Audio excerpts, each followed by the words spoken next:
Welcome everyone to History Gone Wilder, part of Half History Will Travel. I'm your host, the Wilder historian, Dr. Lucas Wilder, and last week I just wrapped up Hood's Tennessee campaign.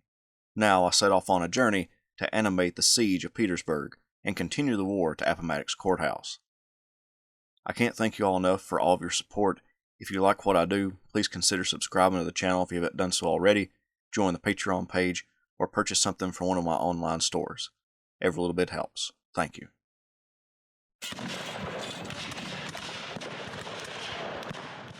Lieutenant General Ulysses S. Grant, after some of the most destructive frontal assaults of the entire Civil War at Cold Harbor, wrote to Henry Halleck in the War Department on June 5, 1864 that, "My idea from the start has been to beat Lee's army if possible, north of Richmond. Then, after destroying his lines of communication north of the James River, to transfer the army to the south side and besiege Lee in Richmond, or follow him south if he should retreat. Without a greater sacrifice of human life than I am willing to make, all cannot be accomplished that I had designed outside of the city." Since early May 1864, Grant and Robert E. Lee battered one another from the Rappahannock River all the way to the outskirts of Richmond, Virginia. Grant launched the bloody Overland Campaign in conjunction with William T. Sherman beginning the Atlanta Campaign in northern Georgia. By June, both Sherman and Grant pushed their respective opponents deep into the Confederacy. But now, with Grant outside of Richmond, the Union general needed to find a way to cut Lee and the Confederate capital away from the rest of the South.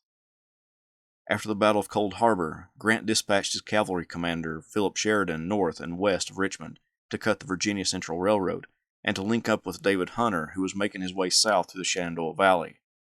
Lee divined Sheridan's intentions and dispatched his own cavalry to block Sheridan. At the Battle of Trevelyan Station, the Confederacy suffered heavy casualties but stopped Sheridan from linking with Hunter and prevented him from completely destroying the link between Lee and Richmond and the Shenandoah Valley, the Virginia Central Railroad. Nevertheless, Hunter put the town of Lexington, Virginia to the torch and proceeded toward Lynchburg, Virginia. Lee needed to stop Hunter and clear the valley of Federal forces to preserve a vital food source for his army. So he would dispatch 8,000 men of his Second Corps under his bad old man Jubal Early to eliminate the Union threats in the valley. Grant knew that Lee got a lot of his supplies through the railroads south of Richmond, and they went through the town of Petersburg, which became Grant's new target. Petersburg dates back to 1645, when a military post called Fort Henry was built on the Appomattox River. One of its commanders was Major Peter Jones, who established a trading center near the fort for commerce between Native Americans and colonists. By 1860, Petersburg was the second largest city in Virginia, with a population of 18,266. Because the river traffic could be troubled by silting and make it difficult to get to Petersburg, City Point and the City Point Railroad allowed goods to be unloaded from boats at that location and brought in by rail to Petersburg, further feeding the commerce of the town. 2 years before, in 1862, Union General George McClellan marched the Army of the Potomac up the peninsula formed by the York and James Rivers to attempt the capture of Richmond.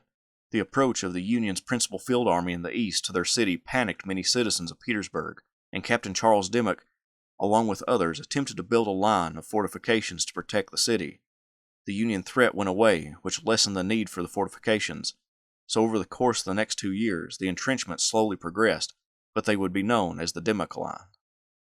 To capture Petersburg, Grant and the Army of the Potomac commander George Meade would need to get their troops across the Chickahominy River and the James River, traversing the James being the most difficult to do. Grant planned for the operations to commence on June 12th, when the sun set. George Meade wrote to his wife on June 12th, "Today we commence a flank march to unite with Butler on the James. If it is successful, as I think it will be, it will bring us to the last act of the Richmond drama, and will end fortunately and victoriously for us." The army moved out with the 5th Corps under Governor K. Warren providing a screen for the rest of the army across the Chickahominy. The 2nd, 6th, and 9th Corps would cross the river and proceed overland to the James, but the 18th Corps under William Baldy Smith went to White House, where the men were loaded on transports. The 9th Corps got held up by the Army's wagon train, delaying their advance, while the other corps proceeded to the James River, where engineers feverishly worked putting together a pontoon bridge. At 12:45 a.m. on June 15th, General Meade authorized to bridge the last gap to form the pontoon bridge, and the immense structure was completed.